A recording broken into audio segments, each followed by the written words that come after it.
I always say, don't judge a book by its cover, but the internet's like, if the cover of that book says Ghostbusters, I ain't reading it.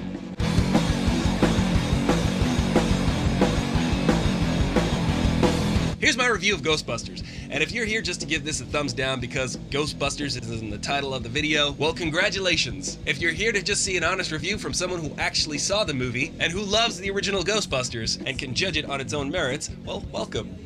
Nice shirt. No, thank you.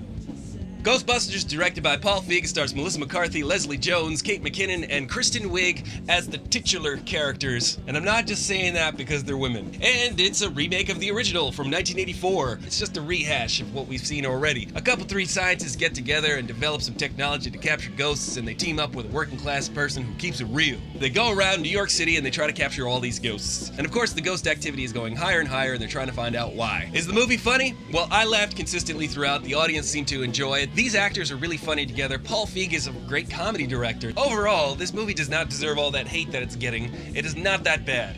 But, on the same token, it is not that good either. I would say it's just okay. There's a lot of little giggles here and there, but there's no real, gut-punching jokes that, Bill Murray could deliver in the original Ghostbusters. There's no moment where you fall out of your seat, Yes, it's true.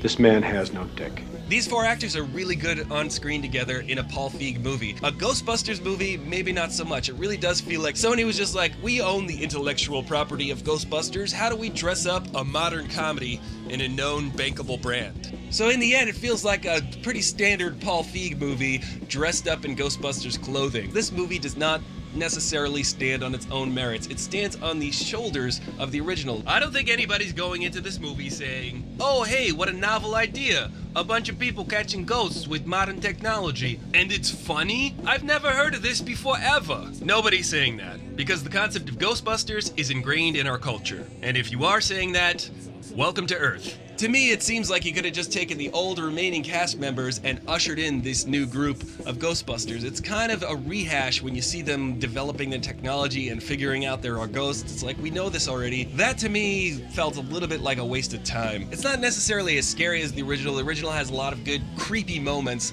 This has a couple jump scares that work, but overall the ghosts are all CG and they look very cartoony. In the original, it seems like they went really out of their way to create individual ghosts. For me, when Kristen Wiig and Melissa McCarthy were saying all of the scientific mumbo-jumbo or the ghost mumbo-jumbo that basically Ray and Egon would have, I didn't really buy what they were saying. It didn't really feel like they were genuinely excited or knowledgeable about what they were talking about. It felt more like they were just reading mumbo-jumbo from a script. Kind of like when you're watching House or something and people are just talking a lot of medical jargon, but you know they don't really know what they're saying. They're just kind of spouting it off of the script. That's kind of what those moments felt like. They didn't really sell it for me. Although Kate McKinnon did. Her character was interesting and bizarre and weird. I didn't really understand her character in the trailers, but in the movie it made a little bit more sense, and I ended up actually really liking her character, personally. She's not for everybody. She's a little awkward and weird, but I think she at least brought something interesting to the screen. Leslie Jones is funny. She keeps it real.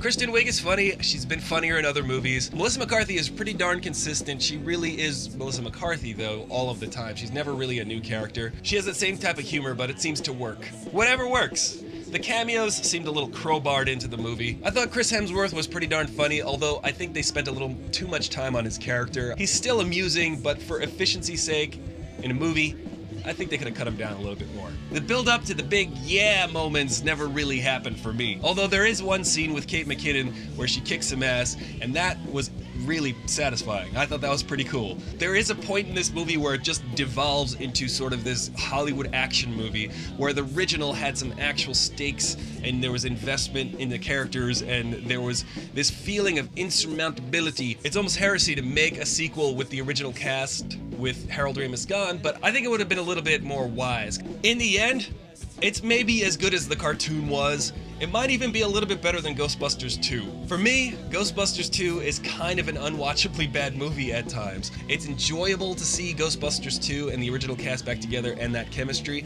but the movie in itself is really not that good. I mean, go rewatch it, see what I'm talking about. It's just kind of like bonus material for Ghostbusters. So Ghostbusters 2016, it's just not as satisfying as the original.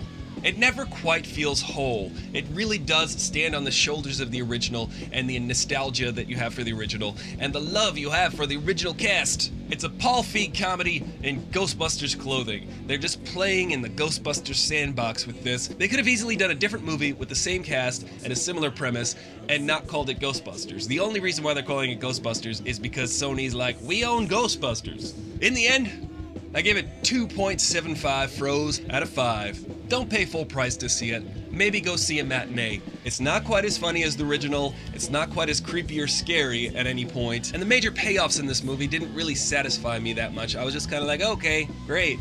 Are you gonna go see Ghostbusters? Let me know in the comments below. And take a minute to check out World Community Grid and download their screensaver. So whenever you're away from your computer, you can donate your CPU power towards scientific and medical breakthroughs. It's pretty cool. And remember, once I get to 1,000 subscribers, I'm gonna have a giveaway to a lucky commenter. So make sure you leave a comment below and definitely show your love by pressing that like button and sharing this video with your friends. And if you want to find out more information on that, click the icon on my face at the end of this video, check that info card, or look for a link in the description below. I'm Aristotle Full Throttle, you bro with the fro and the no, and I'll see you later. I ain't afraid of no goats. Giant hope loves a Mark Ruffalo. Man, those special effects look terrible. How does he scratch his back? How does he pick his nose? How does he comb his hair? How does he feed himself? Seems very difficult. I guess you just eat some giant spaghetti forks.